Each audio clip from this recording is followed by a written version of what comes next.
नमस्कार दोस्तों, आज है 24 मई 2026 और आज के राष्ट्रीय और अंतर्राष्ट्रीय स्तर के सबसे महत्वपूर्ण करंट अफेयर्स और उनसे जुड़े स्टैटिक जीके के बारे में चर्चा करेंगे। अगर ये वीडियो आपको पसंद आया तो चैनल को सब्सक्राइब करें और हमें सपोर्ट करें। सबसे पहली खबर है, doctor Soumya Swaminathan Royal Society की फेलो चुनी गई। दरअसल विश्व स्वास्थ्य संगठन यानी कि WHO की पूर्व मुख्य वैज्ञानिक डॉक्टर सौम्या स्वामीनाथन को लंदन की प्रतिष्ठित वैज्ञानिक अकादमी रॉयल सोसाइटी का फेलो चुना गया है। यह सम्मान पाने वाली दूसरी भारतीय महिला वैज्ञानिक बन गई हैं। 2019 में गगनदीप कंग पहली भारतीय महिला थी। बात की जाए स्टैटिक जीके की तो रॉयल सोसाइटी इसकी स्थापना 1660 ईस्वी में हुई थी। ये दुनिया की सबसे पुरानी निरंतर काम करने वाली वैज्ञानिक अकादमी है। वहीं बात की जाए प्रथम भारतीय फेलो की तो अर्देशीर करसेटजी 1841 में रॉयल सोसाइटी के फेलो चुने जाने वाले पहले भारतीय थे। वहीं बात की जाए प्रसिद्ध भारतीय FRS की तो श्रीनिवास रामानुजन, CV रमन, जगदीश चंद्र बोस और होमी जहांगीर भाभा का नाम आता है। बात की जाए MS स्वामीनाथन कनेक्शन का तो डॉक्टर सौम्या स्वामीनाथन भारत में हरित क्रांति के जनक कहे जाने वाले डॉक्टर MS स्वामीनाथन की सुपुत्री हैं।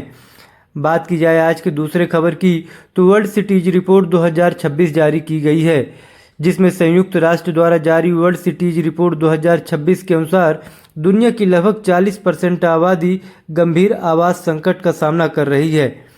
भारत में आवास की सामर्थ्य 2018 के 52% से घटकर 2025-26 तक 17% रह गई है।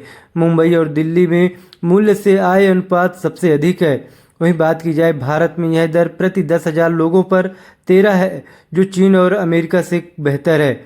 वहीं बात की जाए रिपोर्ट में प्रधानमंत्री आवास योजना की सराहना की गई है, जिसने सब्सिडी वाले आवासों को पहुंच को 2010 के 0.3% से बढ़कर 2023-26 तक 7% कर दिया गया है। बात की जाए स्टैटिक जीके की तो संयुक्त राष्ट्र मानव बंदोबस्त कार्यक्रम यानी कि United Nation Human Settlement Programme की स्थापना 1978 में हुई थी। इसका मुख्यालय नैरोबी केन्या में है। वहीं बात की जाए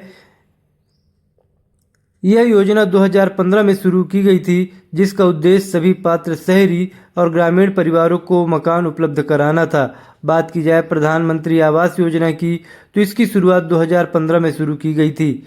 बात की जाए तीसरे खबर की तो दुर्लभ अनुवांशिक विकारों के लिए उम्मीद फेज 2 लॉन्च किया गया है, यानी कि केंद्रीय विज्ञान और प्रौद्योगिकी मंत्रालय ने दुर्लभ के अनुवांशिक विकारों के प्रबंधन और उपचार के लिए उम्मीद मतलब unique method of management and treatment of inherited disorders कार्यक्रम के दूसरे चरण की शुरुआत कर दी गई है। इसे डिपार्टमेंट ऑफ बायोटेक्नोलॉजी द्वारा सहायता दी जा रही है। बात की जाए स्टैटिक जीके की उम्मीद पहल के बारे में तो इसे पहली बार 2019 में लॉन्च किया गया था। इसका मुख्य उद्देश्य नवजात शिशुओं में आनुवांशिक बीमारियों की पहचान के लिए देश भर के सरकारी अस्पतालों में निदान केंद्र स्थापित करना है। बात की जाए वही बीमारियां जो आबादी के एक बहुत छोटे हिस्से को प्रभावित करती हैं, भारत सरकार ने इसके लिए राष्ट्रीय दुर्लभ बीमारी नीति यानी कि national policy for rare disease भी बनाई है। बात की जाए चौथे खबर की तो भारत और नॉर्वे के बीच ग्रीन स्ट्रेटेजिक पार्टनरशिप किया गया है। मतलब प्रधानमंत्री नरेंद्र मोदी की हालिया नॉर्वे यात्रा के दौरान भारत और नॉर्वे ने अपने द्विपक्षीय संबंधों को बढ़ाते हुए ग्रीन स्ट्रेटेजिक पार्टनरशिप में बदल दिया है। इसके साथ ही नॉर्वे आधिकारिक तौर पर भारत की इंडो पैसिफिक ओशंस इनिशिएटिव में शामिल हो गया है। इसके अलावा प्रधानमंत्री को नॉर्वे के राजा हेराल्ड 5 द्वारा नॉर्वे के सर्वोच्च नागरिक सम्मान royal Norwegian order of merit grand cross से सम्मानित किया गया है। यह PM मोदी को मिला 32वां राष्ट्रीय अंतर्राष्ट्रीय सम्मान है।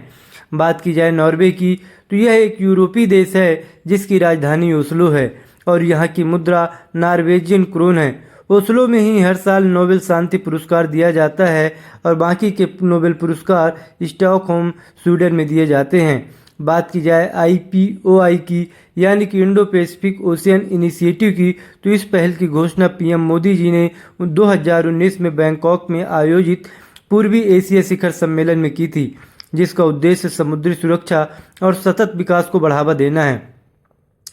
बात की जाए पांचवें खबर की तो सुप्रीम कोर्ट का बहुत ही बड़ा महत्वपूर्ण फैसला आया है। इसका आधार पर शांतिपूर्ण विरोध प्रदर्शन मौलिक अधिकार के अंतर्गत है। एक हालिया सुनवाई के दौरान सुप्रीम कोर्ट ने दोहराया कि देश के नागरिकों को शांतिपूर्ण और कानून सम्मत तरीके से विरोध प्रदर्शन करने का अधिकार है। यह फैसला परीक्षा के लिहाज से बेहद महत्वपूर्ण संवैधानिक संदर्भ देता है। बात की जाए स्टैटिक जीके की तो अनुच्छेद 19(1) बताता है कि नागरिकों को वाक और अभिव्यक्ति की स्वतंत्रता देता है।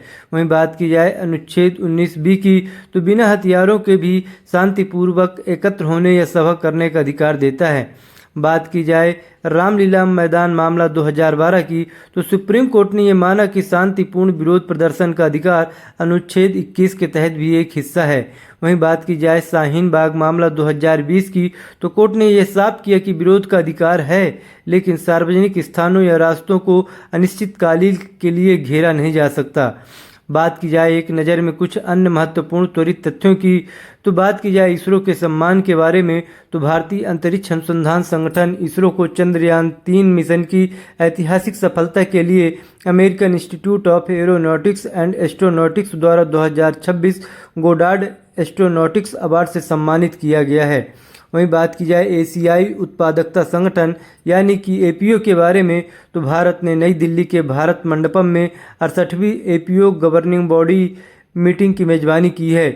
एपीओ का मुख्यालय टोक्यो जापान में है और इसकी स्थापना 1961 में हुई थी।